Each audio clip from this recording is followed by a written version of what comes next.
You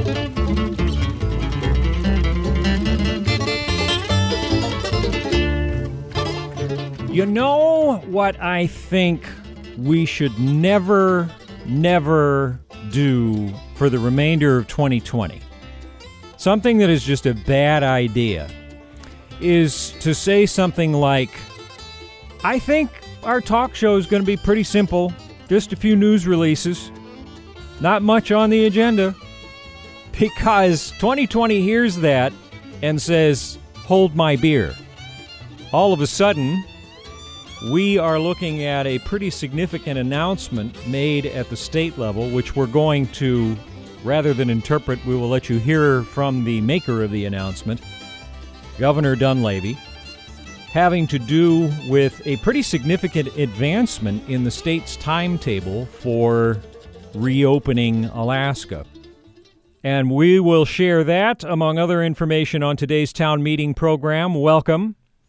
This is Wednesday, May 20th, and we're brought to you, as always, by Cordova Wireless Communications, which is your local provider of cell phone and wireless data services, keeping the dollars here in town, and a great supporter of local radio, which makes a big difference in everything that we do. So like I said, rather than try and interpret what the governor had to say yesterday, again, rather surprisingly, in his press conference, we'll just let you hear it. And I would preface it by saying, as we have had to throughout Cordova's response to this, that Cordova is not necessarily going to just jump in with what the governor is saying the protocols or the process is going to be statewide.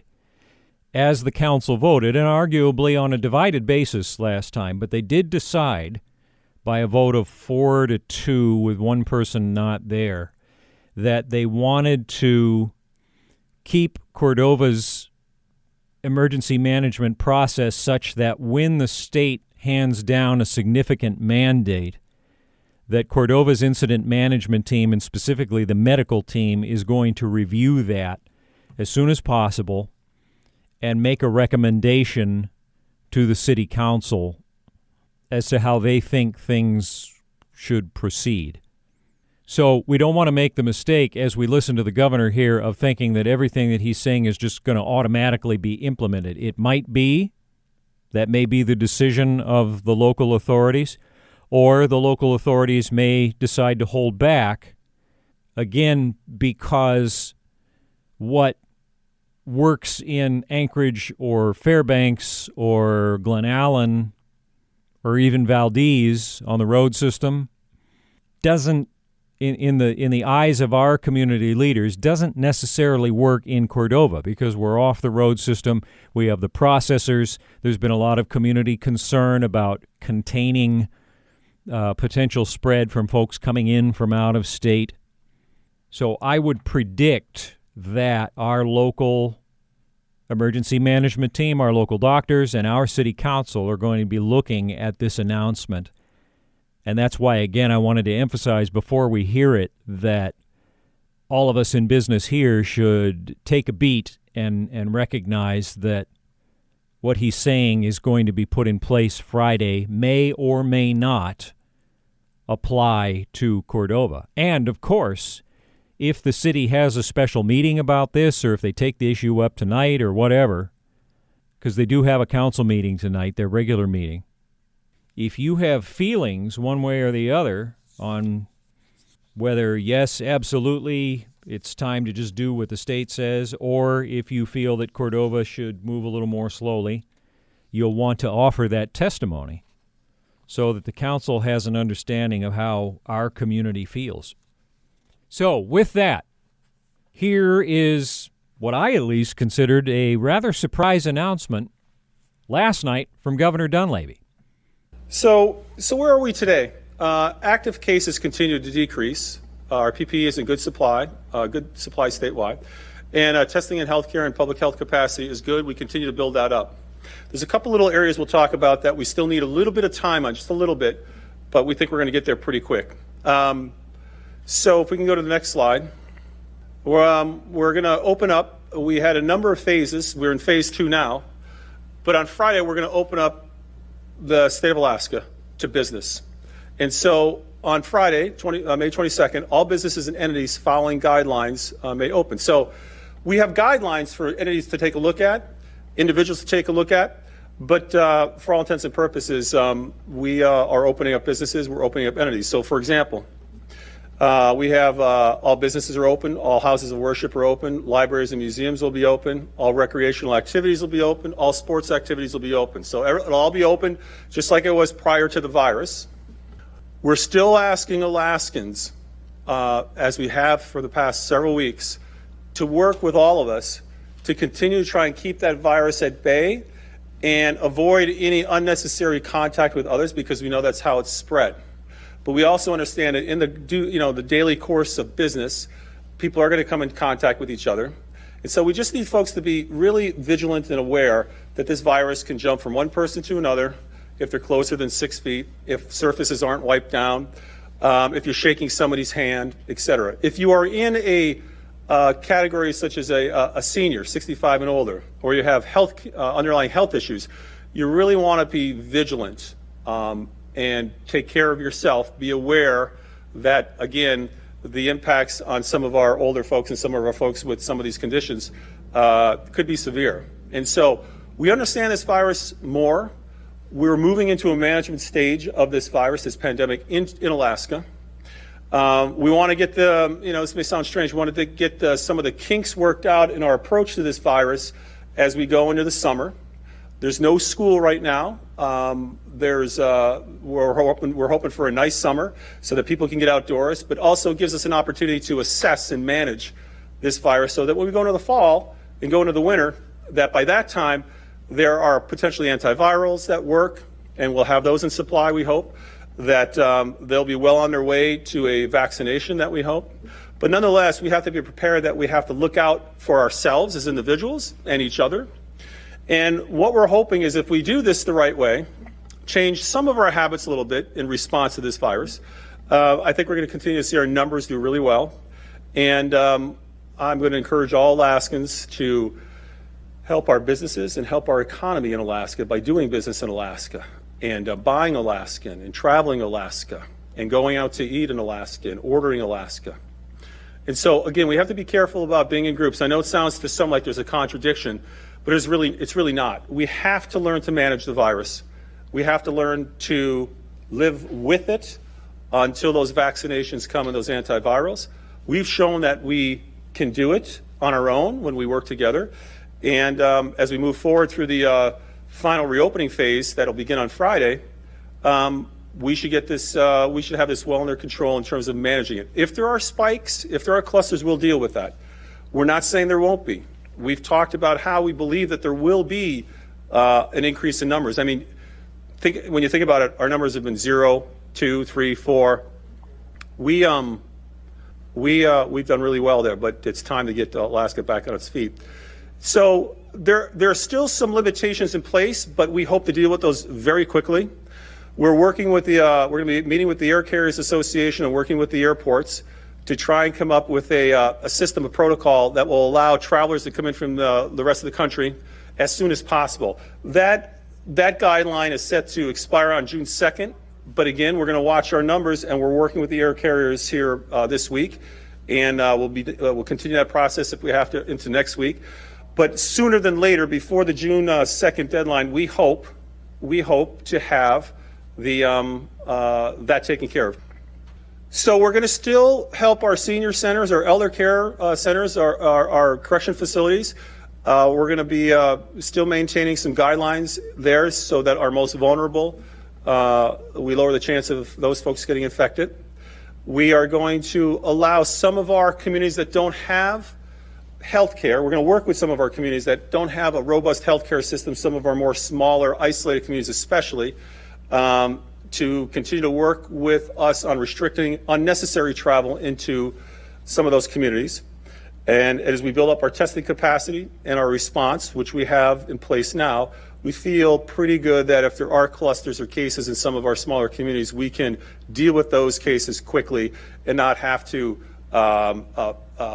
put advisories on the entire state of Alaska, but deal with things on an individual basis. We're still asking folks that are planning large gatherings, whether it's concerts, to just contact our health folks so we can work through it to make sure that there is a plan in place, again, with advisories. I think that should be, that work, I think, will be beneficial to those that wish to host these large gatherings. And so with that, Friday, we're open for business across the state of Alaska. There may be communities that you want to contact your local community to find out exactly when they're going to open. The percentages and so forth on inside a facility or inside of establishment are those advisories. We'll still talk about those advisories in terms of being 6 foot apart, but in terms of an establishment dealing with policing themselves, regulating themselves, it's going to be up to the establishment and an individual. We now have the knowledge of this virus. We all know how it operates, so it's going to be up to us as individuals to deal with it. The state will monitor the situation as well as monitor our healthcare capacity to make sure that the numbers that we believe we will see don't exceed that capacity. But I think all in all, we're in great shape number-wise. We need to get the economy open. We need to get society open. And again, this is what we're going to be doing. And so we'll watch it after Friday. I think things will work out well. We've done a good job, as I said, and we'll continue to move through this and manage this virus. Okay, so there it is. And to summarize that again, we have the written version of this, which came out shortly after the press conference, the press release that they call Alaska's Plan Forward. And it reads, Alaska's done an excellent job of managing COVID-19. We responded quickly to an unknown threat to keep our cases low and ensure our healthcare systems have the increased capacity to deal with the COVID-19 cases in the future. The base actions that led to our success will continue to be our playbook for the future. Namely, stay 6 feet or more away from non-family members, wash hands frequently, wipe down surfaces frequently, wear a face covering when in a public setting in close contact with others, stay home if you are sick and get tested if you have symptoms, and be mindful and respectful to those Alaskans that are most vulnerable, those being seniors and those with existing health conditions. Under Phases 1 and 2, businesses and organizations found new and creative ways to minimize the risk of COVID-19, and each day we're seeing new national and industry guidelines being released that provide guidance on operating safely. It is with the listed guidelines and safety advisories that we can empower businesses, organizations, and Alaskans to protect themselves and each other while continuing to open responsibly. This, again, is a statement now that came out from the administration that we're reading here. It says, now is the time for the next phase of our response. To move ahead, we're combining our future phases while encouraging personal and organizational responsibility to safely operate while mitigating the spread of the disease. Make no mistake, the virus is with us. We must function with it and manage it. There will be folks who contract the virus and fall ill, but if we follow these guidelines, we can help lower potential risks and keep our way of life intact, with a few exceptions. Those guidelines, again, are the bullet points listed above. Continuing on, the state, local communities, tribal partners, and healthcare providers have come together to do tremendous work. We built up our healthcare capacity to handle a potential increase in cases. We have increased screening and testing and continue to have robust contact tracing. We've trained our healthcare workers to safely work with and treat the virus. We have stockpiled and distributed PPE around the state. We will monitor the situation daily, as we have since the virus arrived in Alaska, and we will adjust, if necessary, to handle a growth in case clusters to prevent cases from spiking. So, effective Friday, May 22nd, Alaska is open for business. All businesses can open. All houses of worship can open. Libraries and museums can open. All recreational activities can open. All sports activities can open. And then this part is underlined. It's the responsibility of individuals, businesses and organizations to minimize the spread of COVID-19. We encourage all to follow local, state, national, and industry guidelines on ways to conduct business and activities safely. So what he's saying there, and he elaborated on this as the question and answer part of his press briefing yesterday, is in their minds what they are deciding is that rather than trying to force all the state businesses to bear the burden of responsibility for stopping the spread, they believe that that burden should be with all of us as individuals. So if I own a business, for example, and I don't think it's safe to have people in, I don't have to open. I can continue to do curbside or online or something else. But if I'm a business that does think I can open safely to the public at near normal levels or at normal levels, then it's on me to make sure it happens properly and to make sure that my customers do what they're supposed to do. Likewise, with the individuals, say that you've got somebody in your household that's at risk, an elderly person or somebody with an existing health condition. Each individual household can choose how to respond.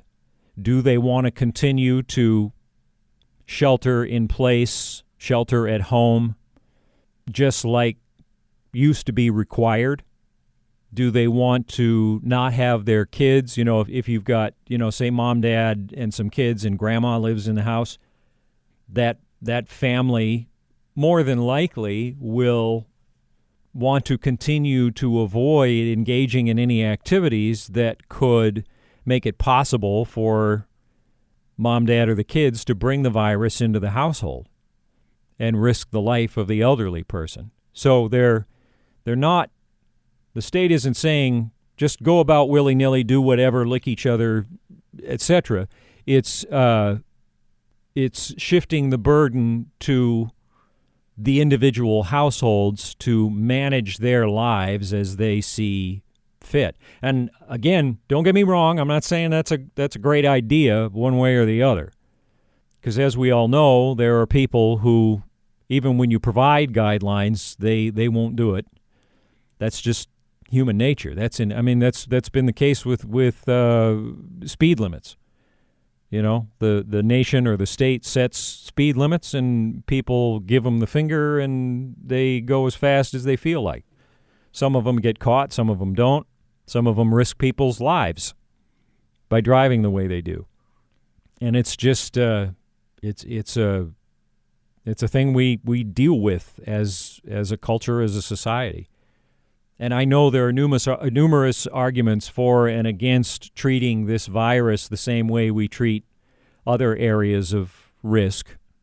And I'm not trying to opine on that, just relaying the information that was shared. As far as the politics of it or how you react to that, that's something that anybody who has thoughts should step up and share with local or state officials. Testify to council, contact our state legislators, make sure they understand how you feel about it. Now, one other section of this news release in the Alaska's Plan Forward, it talks about the continued exceptions and restrictions and closures. First off, the 14-day quarantine for interstate and international travel to Alaska remains in place and will be re-evaluated for sure by June 2nd, but they're also looking at it weekly. And what he said was that they're talking to the air carriers mainly, it sounds like, to see if there's a way that they can, possibly through testing or some means, control for sick people getting to Alaska from outside. Obviously, I don't think that the government can compel a person to take a test, but a private business can do that, I believe. I could be wrong about that, but I think that private businesses are allowed to have rules that say, you have to wear a mask or you can't come in our business. And perhaps airlines are allowed to say you have to test clean or you can't fly. So maybe they're looking at things like that. I'm not sure. This also says that all senior centers, prisons, and such institutions will continue to have restricted access. Any proposed large public gatherings, such as festivals and concerts, the state fair, that kind of thing, need to consult first with public health before scheduling.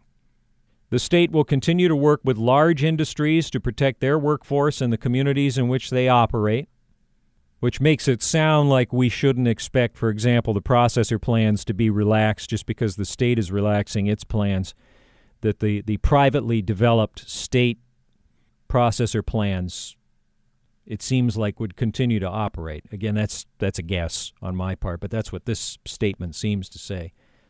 Communities may still elect, this is interesting, communities may still elect to keep in place travel restrictions.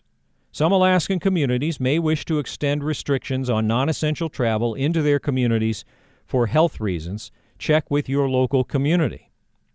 So that's interesting. It may be that Cordova could opt, if that was the guiding desire, Cordova could opt to keep a 14-day quarantine for out-of-state travel in place, unless there's some other legalese buried in the rules that, but I mean, this is an official document basically from the state. And then finally, this also says Health Mandate 15 on elective medical and dental, Health Mandate 17 on commercial fishing, and Health Mandate 18 on intra-state travel remain in effect. So if you want to look those up and see the specifics, you can do so. 15, 17, and 18. Now, the governor had some more remarks in the closing of his press event yesterday, which we'll play toward the end of this program. But that's the thrust of what the state announced yesterday. And before we move on to the city's latest news release, which I thought was going to be the centerpiece of today's show, 2020 is just not a year for trying to predict anything.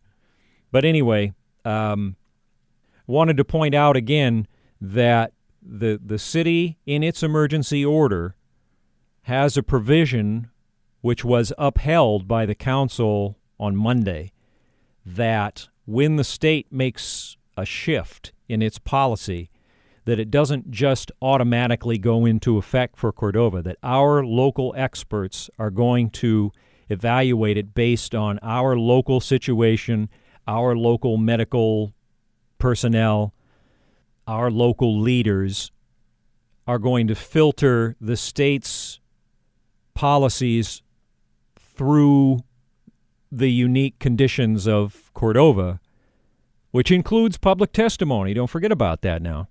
If you feel strongly about following the state or staying a little behind the state, be sure to testify about that, because that's part of what gets considered. But again, if I was in a business that was impacted by this, I personally would be saying, okay, so this is what the state's going to do, but I need to wait and see what the city's going to do before I barrel ahead and plan to just follow the state. And I know that's controversial. I'm just expressing my opinion, not telling anybody else what to do. But the fact is the city has that provision to be able to take things a little slower, which was, again, reaffirmed by a 4-2 vote. There was one person not at the missing, but the council voted 4-2 to continue to digest state policy shifts in that way. Now, again, this is our town meeting program for May 20th. If you're joining us in the middle of it, we heard the governor's remarks about an expedited plan to reopen the state. They've jumped ahead of what we thought the schedule was going to be. And this show will be on our YouTube channel as soon as Robbie can get it up there after I'm done here. YouTube.com/Cordova TV. We're going to move on now to a news release that came out yesterday from the city, on the passing of Resolution 05-2020, the City of Cordova, in conjunction with the Incident Management Team and Unified Command, acknowledged the recommendations of the medical team and approved Resolution 05-2020 at their noon special meeting on Monday, May 18th. This resolution implements within the City of Cordova Phase 2 of the State of Alaska's Reopen Alaska Responsibly plan. In addition, it implements Alaska Public Health Mandate 18, permitting travel within the state to or from Cordova. Now, here's where things can get confusing, so bear with it in the interest of knowing where we are today. Right now, today, all of the state and Cordova are in Phase 2. There's a potential for the state to change on Friday. Cordova may or may not change on Friday. But the stuff in this city news release today applies to Cordova, and it's the same thing that the rest of the state is doing. So what they say, allowable activities include the following and must adhere to State of Alaska Health Mandate 16 and its attachments D through V. First point, open and expand non-critical businesses with appropriate measures in place. Next point, alternate ways of working are encouraged, like remote working, shift-based working, physical distancing, staggering meal breaks, flexible leave, and so on. Next point, permissible gathering size increases with adequate preventative measures, for example, hand-washing stations and/or hand sanitizer, limits on maximum occupancy for given space, and other social distancing preventative measures. Next point, sport and recreation activities are allowed if conditions on gatherings are met, physical distancing is followed, and travel is local. Next point, public facilities are allowed to reopen only with adequate public health measures. And then the final point, health services resume normal operations. All of these allowable measures will be closely monitored by the IMT, and if data shows worsening conditions, there may be a rollback.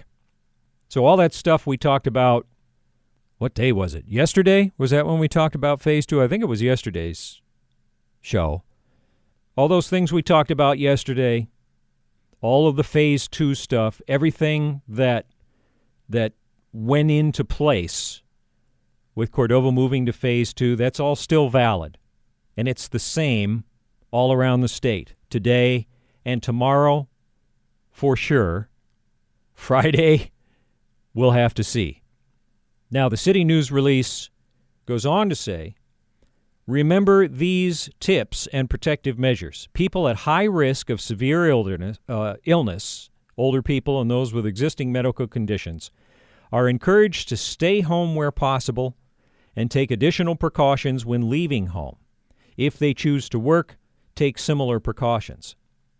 Everybody should have physical distancing of 6 feet when outside of the home, if you're not in the same household. Some public venues will remain closed. People are advised, not mandated, but advised to avoid non-essential interregional travel. Voluntary quarantine for any travel is recommended. The city says masks slow the spread of coronavirus, protect each other, our fishery, and our elders by wearing a mask indoors when you are with non-household members and when you are within 6 feet of others outdoors. And then for more information on the city's response, visit covid19.cityofcordova.net. Now let's remember, too, another important bit of news that came out this week regarding testing locally. You'll remember that for a while now, there again, I can't remember if it's been 1 week or 2 weeks, how long it's been, because it all mushes together, but there was a program in place, and that program is still in place, where people that were coming in from out of state could get tested for the virus for free. Alanka and CCMC have now expanded that programming to anybody. So it's not just for out-of-state arrivals anymore. Alanka and CCMC invite anyone in the community who feels a need to get tested to visit one of their drive-up testing clinics. The service is free, can provide you with peace of mind. A negative result now doesn't release you from the responsibility to comply with city mandates for social distancing and mask wearing and all of that. And it, of course, doesn't indicate future results should you become infected. It's always possible to test negative on Monday and then catch it from somebody on Tuesday, and there you go. So a test is just a snapshot of that day. It's not an indication of whether you'll be susceptible 2 hours after the test, 30 minutes after the test. I mean, if you took a test and then a sick person sneezed on you, then that test is invalidated and you'd have to have another test. But it will let you know where you stand at that moment, and that can be really important for households, for example, that have vulnerable people in them, or just satisfying your own curiosity. And you don't have to be symptomatic to get one of these. Anybody who wants one can have one. The testing locations are the same as they have been. Alanka does it Monday and Wednesday from 2 to 4. CCMC on Tuesday, Thursday, and Friday from 2 to 4. They ask that you call ahead to register. CCMC's number is 8200. Alanka is 3622. And additional times are available if you're experiencing any symptoms at all. Just call to inquire. So if you have symptoms, you don't have to wait until 2 to 4 on a weekday, is what they're saying. And we talked about this with Mayor Copeland on the briefing yesterday, and congratulations and thanks to the medical professionals who got that expanded. Also on the subject of testing, we'll share a state announcement that came out yesterday regarding COVID-19 testing for critical infrastructure workers soon to be available at the Anchorage and Fairbanks airports, which again, in theory, would hopefully help with what the administration was talking about last night in working with the air travel industry to corral anybody who's sick before they go around and start infecting others. And I have to confess, at first blush, I was a little, when they were talking about maybe ending the mandatory quarantine for out-of-state travelers to Alaska, while at the same time talking about opening up the businesses. I was thinking, wow, that seems like a lot. Because he kept talking about, Dunleavy kept talking about how the reason Alaska's curve is essentially flat is because of the way Alaskans are behaving. Alaskans know how to distance. Alaskans are generally not stupid. We generally don't live on top of each other. So he kept emphasizing it's because of Alaskans. Alaskans are doing this, Alaskans are not doing that. And I thought, okay, that's cool, but if we drop the quarantine restriction, then all these people who are not Alaskans are going to come up to Alaska and maybe create some of the same problems in this state that they're doing in their own states. What if a bunch of New Yorkers decide, oh, living in New York isn't fun with all these rules. Let's go to Alaska where they don't have any rules, or whatever people think. But that needs to be, that thought, that random thought on my part needs to be tempered by the knowledge that, first of all, there's Dr. Zink, who watches over these decisions, which gives me a degree of confidence just on its own. And also the fact that at no point did the governor say they're going to drop that restriction just willy-nilly. He was talking about the need of businesses that need out-of-state travelers to have some customers so those businesses don't die. But he also said everything was going to be contingent on working with the airline industry. And he didn't get into any specifics because they may not have them yet. So he's just what he basically seemed to be doing was letting people know that the end of interstate travel coming to Alaska from somewhere else, that the end of that may be in sight, and that they are working on deciding what form that's going to take. Maybe there'll be some way to, this is totally me brainstorming, but I was thinking it'd be interesting if maybe they could channel all out-of-state flights through Seattle And anybody that's going to come to Alaska maybe would need to test negative or I don't know what. Because the ability to test and get quick results has an impact on whether you need quarantines or not. So anyway, I certainly hope if they're thinking about starting to let people come up here from other places that there's going to be some sort of a well-thought-out screening process or barrier, and that we don't end up becoming infected by all these other places that are infected. But anyway, that's kind of off the subject. This news release, again, the headline, COVID-19 testing for critical infrastructure workers available soon at Anchorage and Fairbanks airports. Supposed to start this week. Testing collection sites will be set up at Ted Stevens Airport near arrival gates and Fairbanks Airport near bag claim 2.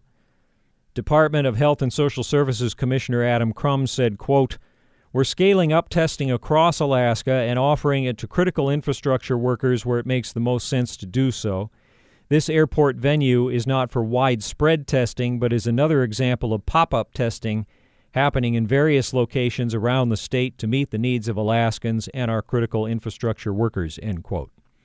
The airport testing is primarily for workers who fly into Anchorage or Fairbanks before traveling on to remote locations or into the field who don't have other feasible testing options. Pre-registration with the testing vendors is required before the workers land in Alaska.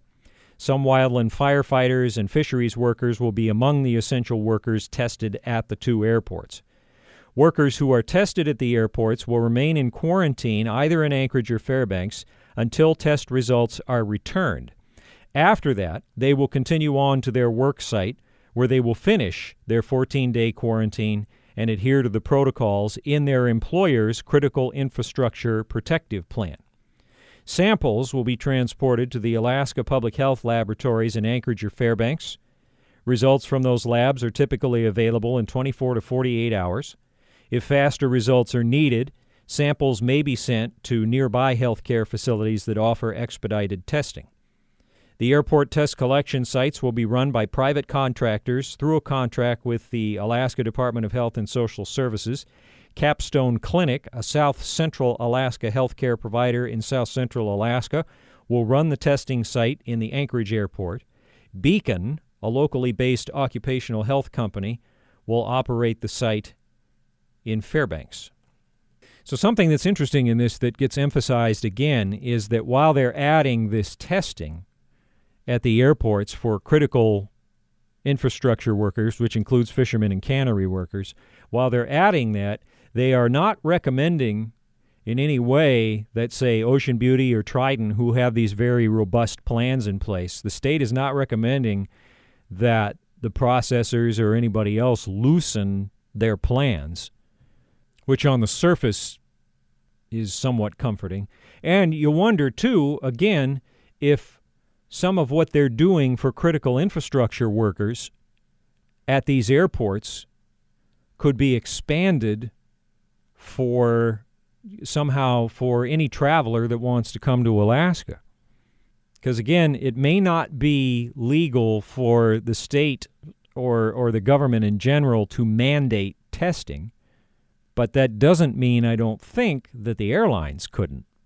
And so if they find that this spot testing works, the state may be able to strongly urge the airlines in the interest of allowing them to bring people from out of state or out of country into Alaska, that the airline industry or that the travel industry in general comes up with some kind of way. I guess this would apply to ferries too, if a ferry's coming from Seattle up to Alaska, that maybe they find some way to take advantage of private industry's ability to say you have to meet certain conditions in order to be able to utilize our infrastructure to move from the lower 48 to Alaska. I mean, this is not a great example, but you think of the fact, that it has to be done.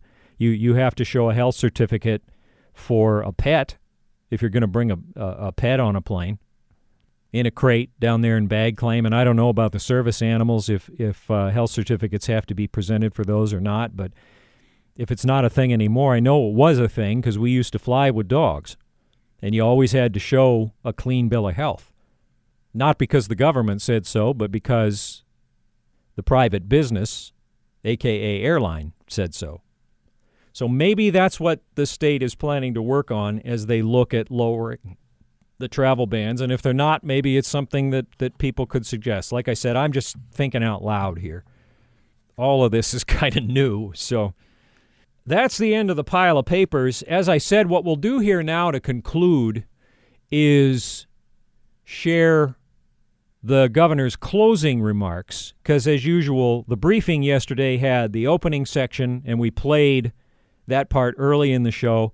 Now we'll come back here as we conclude and hear what the governor had to say at the end in his closing remarks of the press briefing, with the preface, again, that what he's saying about businesses in the state reopening may or may not apply to Cordova immediately. Local authorities are going to make that decision based on the local emergency rule, which exists, that says, and again, if you missed it earlier, this is something that was put before the council, and it wasn't unanimous voting it forward, but it was 4-2, with one council member missing, to say that the council, that the city is going to continue to take major shifts in policy from the state and take a look at them and decide whether that statewide idea makes sense in Cordova based on Cordova's needs. So I would expect that there will be some local deliberations on that. And I don't know if they'll have some kind of a special meeting or if they'll take it up tonight or what'll happen. You know, maybe they could possibly have a meeting Thursday. I don't know. We'll just have to watch. And, of course, we'll announce that to you. But as you hear these closing remarks, just keep that in mind, that what Dunleavy is saying is going to happen Friday may happen in Cordova or it may not. It depends on our local authorities' evaluation and your testimony. If you have strong feelings one way or the other, be sure to weigh in when public testimony is allowed. Even if the council doesn't take this up tonight, by the way, you could offer testimony on this issue at the end of the council meeting. Or they might might decide to allow testimony on it before the meeting. Technically, the testimony at the early part of the meeting is supposed to be on agenda items. And so if council's response to the governor's announcement yesterday is not on the agenda, it might not be appropriate to bring that up during the first window to call in. But definitely you could bring it up at the second window. It means having to stay up a while maybe, but you could do it and start to get on the record with council as far as how you feel about this. So anyway, I just wanted to put that out again because it is confusing when the state does one thing and Cordova doesn't necessarily just follow that. So just bear that in mind as you hear these closing remarks from last night. We are entering a new phase here in Alaska. Much of the country is. We really never had the lockdown like other states have.